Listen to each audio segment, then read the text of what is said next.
What you think about Donald Trump? I love him. Yeah, I love him. Donald Trump? I would condition to love him like I would condition to love pimps. I would condition to love Donald Trump as far back as a kid as I can remember, just like I would condition to love pimps, players, gangsters, and hustlers. So you say he met he beat the description. Well, black people loved him in the 80s. Yeah. Yeah, we did. Man. Yeah, you right. I see what you said. We were conditioned. I was to love conditioned. all of us. All of us. Then in the 90s, Donald Trump is in over 300 and some rap songs. Bill Gates, Donald Trump, let me in now. That's Nelly. Yeah. So I didn't know not to like Yeah, him. you sharp, man. You sharp, They can- man. You breaking it down. You sharp. I was programmed and conditioned by the culture till I got my own mind. So let me say this to you, man, and I want you to look at the cat. You did cut up everybody. You did on everybody. Why you don't never on the pimps? Cause I come from the origins of the game. I talk about my Uncle Wayne, who was a pimp, and who used to keep me around him and all his ladies. And how I was connected to those ladies as if they were my real aunts. I never knew no different. So I watched them abuse them and do all kind of things. And he would give me the game as a young. My nickname Charleston Blue comes from the movie Come Back Charleston Blue. So I grew up at the barbershop. My granddaddy had a barbershop off Bessie and Hattie on the south side of Fort Worth. And all the pimps and the players was out. So I come up under pimping. And I put pimping with my game.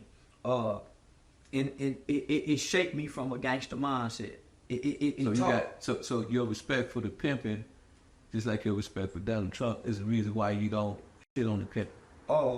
Yeah. And your family, and your daddy, all of them was players, right? Yeah, grandfathers and all that. So I shit on the pimps that get a game of black eye. Oh, yeah, well, those are sense. There you go. You know But now Miss Pimpin ain't no pimping at all. No, not at all. So if you're really pimping on a bitch, you know what I'm saying? I mean, he ain't gonna be Miss Pimpin. You ain't gonna have nothing to say about him, but that man by his pimp. Yeah. Most guys who I saw were pimps were some very unique, elite kind of guys. Yeah, it's elite hustle. Yeah, and then and those that couldn't grow past the pimping, like my uncle, I saw them get punished by the game, and they stuck in time, living back then, still called and looking for that woman that they couldn't. That didn't come back and switched up. So what I learned was, the pimp can be a blessing and a curse, if you can't evolve past it. Right? It's a stage that you have to get to, then you evolve past it because your reliability. I got out the game almost 27 years ago because I had to evolve. You have to. You get tired of the bitch. You come to a point where the bitch just don't she'll be the champion. Well, you done give her all the game, and she finna start out thanking you. At least she go think she can. Yeah, and you know what I'm saying? It really ain't nowhere else to go. That's what I'm talking about. I mean, you got millions of dollars, and you breaking these bitches, you going platinum off the pussy. You got to put that money somewhere. That's why in my book, The $48 Again, I said they turn them ends into dividend. And most, and I'm gonna be honest, most of us have read your books. I have. I done watched all your Michael Leroy, Too Real for TV documentaries. I used to study them. I used to have them hoes watching it. Me and my niggas used to watch it. Hoes? Yeah. I used to have them hoes watching it. Yeah. I call myself trying to play pimpin'. Yeah. Charleston Blue on the motherfucking bitch. Yeah. Hey, you know what I'm saying? You know what I'm saying? What's up? Yeah. I called myself trying to run an escort service. So was you really pimping or you just had hoes? No. I just had hoes trying to pimp.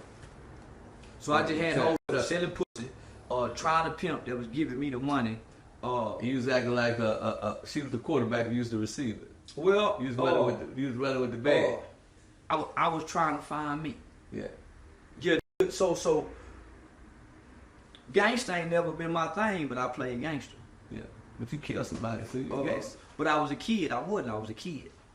Okay. Yeah. I was a kid that had never been gangster. So you just, I mean, but how did you kill somebody at 14? We were stealing jackets and we had a gun. We just did. Kids aren't real killers. Mm-hmm. I grew up with them. I grew up with kids who killed their mothers and their fathers. What? I grew up with kids who committed some of the worst crimes in the history of this country. and I've never met a child with a cold-blooded heart. I know niggas. So are you remorseful? Very remorseful. Yeah, very remorseful. Most kids are remorseful. They grow up to not have remorse, but we was kids, and we had never shot no gun. We didn't know nothing about that gangster. Can I give you a theory? And this took it real close. So, it was a case where a white boy killed 4 people in a school killing. The mother was charged with the murder. Now, you and I both know that most of the kids is doing the killing that you say they're not real killers, which is true. In Chicago in particular, and Detroit, and most of the Fort Worth, most of the killer cities, you know, what do you call it, kill wolf, or stuff like that. The mothers are African American women. They are the ones who raising the killers, or the people that's doing the killing, because there's no father in the household. And I got a theory. I say that what makes the household strong, and the man is the Adam apple.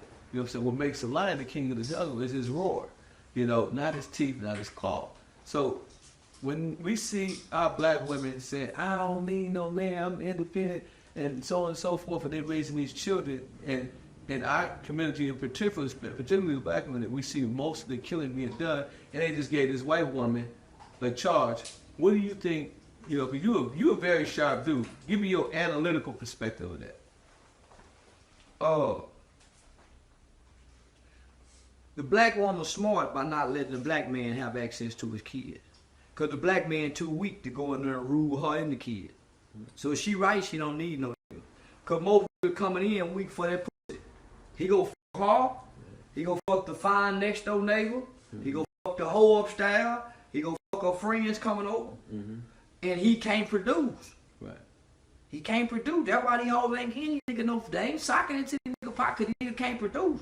So, yeah, he got the Adam's apple and he can roar, but he can't go out there and hunt and kill. To come back and feed, just lying there and steal her cubs. Well, if a nigga don't give a nigga a dope sack, most of you can't hustle. Yeah. If a nigga don't let you come over here and work in his trap, you can't hustle. Most niggas wake up in the day and he don't tie his shoes to walk out that door to go put his game down. He go follow another nigga, whether it's the hood, the set. So why would she listen to this? She watching him. She studying him. So when you was pimping, did you listen to him? Like a motherfucker. So you an exception to that? Not my woman listen to me now. So my mother listens to me. Yeah, because I don't just see what the woman do. She listen at first when she first meets you. Then she start watching. And what she see don't add up. See, every woman I fuck with see what I say add up. I don't come in lying. I don't come in here. Now I'm a brutally honest man. And that's why I know you got some pimp connections, like in the pimp game, right? A lot of people understand it. When the whole first be with a pimp, right? You know what I'm saying? He's trying to control it, but she trying to get her soul because he know if he can get her mind, the body will fall. You know what I'm saying? So then what I tell every woman. Once you stop believing in me, you ain't my woman no more. Have you ever had a woman stop believing in you? Oh. They stop. Man, my baby man, they start thinking I stopped loving them, but when I say I do something, they believe it. Cause I try not to lie. I try not to put on and pretend to be something that I'm not.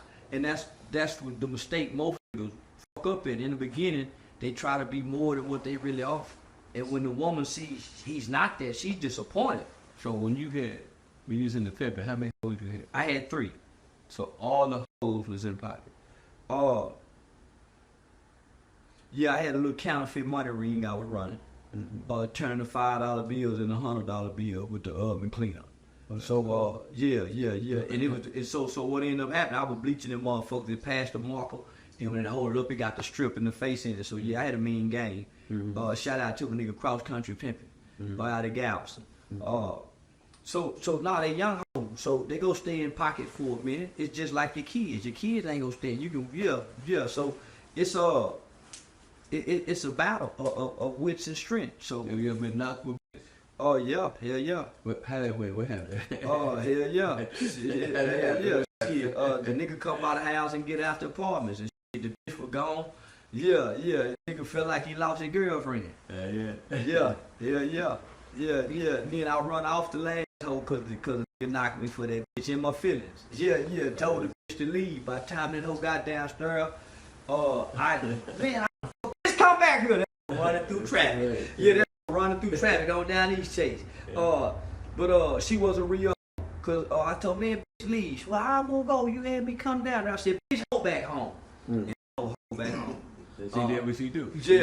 They called me when she got there. Oh yeah. I said, man, wow, boy, yeah, that was the end of it. Say what's up, man. It's your boy Charleston White, man. I'm just letting y'all know I accept my nomination for comedy over the year with the Hip Hop Fraternity and the Nietzsche Ugly Money Comedy Award. What's up, my nigga? Oh, you see it? Yeah, you see it. Black Jewelers. Yeah, Black Jeweler. Yeah. Hey, what up, y'all? This is your boy Ken. You're watching The View from the Game. Thank you for tuning in. If you're on Instagram, you watch me live. I am the actual man behind the Instagram. Yes, I do answer my DMs. When you DMing me. Hey, but check this out, man. While I got your attention, make sure you go get my book, The 48 Laws of Game. That's right, The 48 Laws of Game. You can get it at audible.com. All you got to do is type my name, Pimpin Ken, when you get to audible.com.